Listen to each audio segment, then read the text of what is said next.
வணக்கம், welcome back to my channel. இன்னைக்கு நாம மரவள்ளிக்கிழங்கு சிப்ஸ் எப்படி செய்யறதுன்னு பார்க்க போறோம்.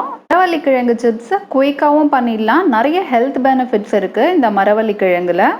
இதுல புரோட்டீன்ஸ் அதிகமா இருக்கிறதால நேச்சுரலா வெயிட் கெயின் பண்ணணும்னு நினைக்கிறவங்க, மசில் growth வேணும்னு நினைக்கிறவங்க, ஜிம்ல அதிகமா ஒர்க் அவுட் பண்றவங்க எல்லாருமே அவங்களோட டயட்ல இதை அடிக்கடி சேர்த்துக்கலாம். அது மட்டும் இல்லாம இதை நம்ம உணவுல அப்பப்போ சேர்த்துக்கிறதால நம்மளோட எனர்ஜி லெவல் பூஸ்ட் அப் பண்ணும். நம்மளோட போன்ஸ் எல்லாமே ரொம்ப ஸ்ட்ராங்காக இருக்கும் இதை நம்மளோட உணவில் சேர்த்துக்கிறச்ச.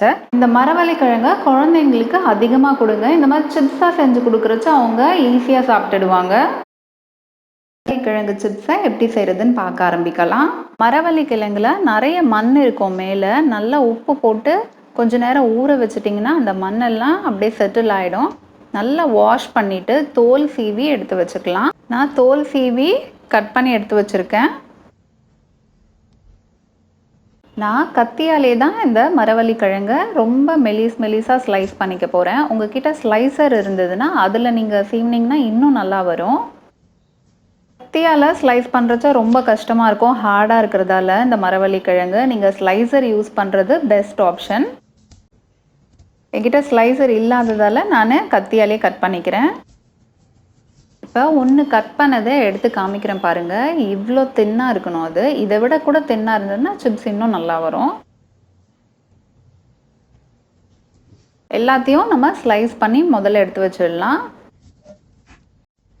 கிழங்குல கொஞ்சம் இந்த மாய்ஸ்சர் ஈரம் இருக்குன்றதால நம்ம ஒரு டிஷ்யூ பேப்பர் வச்சோ இல்லை ஒரு டவல், கிச்சன் டவல் வச்சோ நல்லா அந்த ஈரத்தை தொடச்சி எடுத்துடணும். நம்ம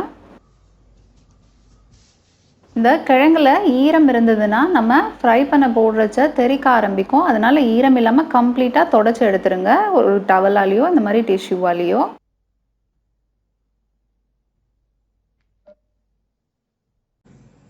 எண்ணெய் நல்லா சூடானதுக்கு அப்புறமா கொஞ்சம் கொஞ்சமாக போட்டு பொரிக்க ஆரம்பிக்க வேண்டியது தான். கொஞ்சம் கேப் விட்டு போட்டுக்கோங்க, மொத்தமாக போட வேண்டாம். பேட்சாக பொரிச்சு எடுத்துக்கோங்க இந்த கிழங்கெல்லாம். இந்த மரவள்ளிக்கிழங்கு கொஞ்சம் வேகிறதுக்கு டைம் எடுக்கும். ஒரு சைடு நல்லா பொரிஞ்சு வந்திருக்கு பாருங்கள். நேராக இருந்த சிப்ஸ் அப்படியே பெண்ட் ஆக ஆரம்பிக்கும்.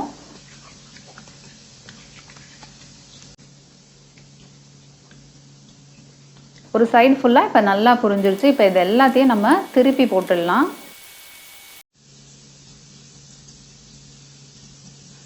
திருப்பி போட்டு 2-3 நிமிஷம் நல்லா பொரியணும் இந்த சைடும்.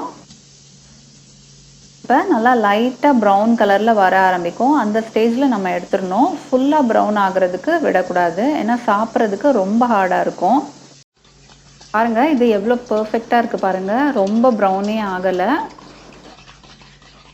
எல்லா கிழங்கையும் இந்த மாதிரி பொரிச்சு எடுத்து வச்சிடலாம்.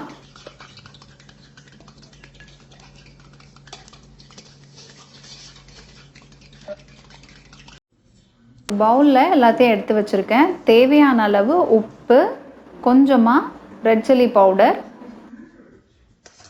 ரெண்டையும் போட்டுட்டு நல்லா கலந்து விட்டுருங்க இந்த சிப்ஸோட. காரத்துக்கு நான் ரெட் சில்லி பவுடர் ஆட் பண்ணியிருக்கேன். உங்களுக்கு வேணும்னா மிளகுத்தூள் கூட சேர்த்துக்கலாம். நான் டாஸ் பண்ணுறச்ச சத்தம் வர்றதுலேயே தெரியும் இந்த சிப்ஸு எவ்வளோ பர்ஃபெக்டாக வந்திருக்குன்னு.